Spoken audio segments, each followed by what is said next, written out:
panambay kahit isang oras lang. Kami na po ang nagsasabi. Dahil hindi na namin kinakaya yung panambay. Ewan ko na masakit man sa loob na matagal yung watch hour. So, RC, puntahan po natin yung isang video mo. Tapos, si Sis Amial, puntahan rin natin. Yung delete seller ni Amial. Ilan na ba yung video mo, RC? 1,100? Hindi pa monetize? Diyos ko, RC, hindi ko kaya ito. 1,100. Up to now, naghahanap pa rin ng watch hour. So, talaga, napakaswerte ko lang talaga. So, RC, then,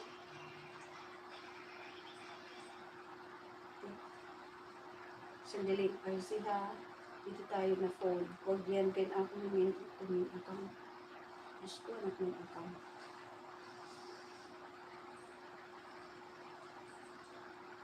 Amial, kadali lang Amial ha. Puntahan ko yung mo. Bago ko puntahan, nag-ano si Downy Wolfie, nag-comment. Si Downy Wolfie po ay baguhan siya, hindi pa siya monetize, pero matagal na po siya sa YT. Yung subscriber niya is 238, 62 video. Nang first siya pumasok sa aking live, sabi niya, ate, bakit mahirap yung YT? Ako daw, nawawalan na ng pag-asa. Tapos yung subscriber mo, Downy, di ba, mga 200 pa lang yun, or 190?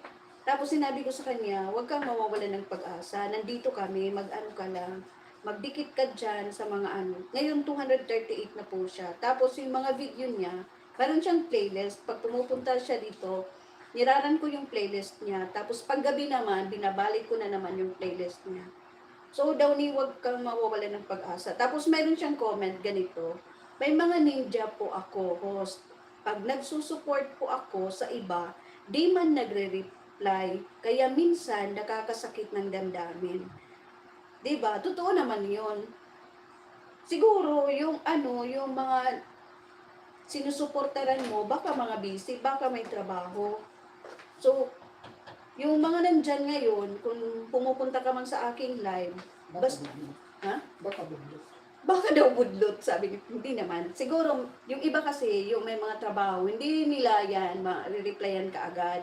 Baka pag day off na nila, okay lang talaga ako si Ayi Marie TV dahil nag-retire na po ako. Nandito lang po ako sa bahay. Paminsan-minsan lang ako gumagala. Tapos sa pamilya lang ako pumupunta. So nagkakaroon pa ako ng time. Kaya napokusan ko po yung watch hour ko. Kung hindi man po sila nakakabalik sa'yo, siguro may mga trabaho yun. Tapos, yung didikatan mo talaga, titingnan mo talaga, gaya ngayon, dikitan mo sila. Di ba nakadikit ka na kay Ma'am Sweet, kay kay Papa June, mga yan, mga legit yan. Tapos kay Jelly Channel 1, dikitan mo yan. Si Ilocanang Katulong, pumupunta na doon sa live niya.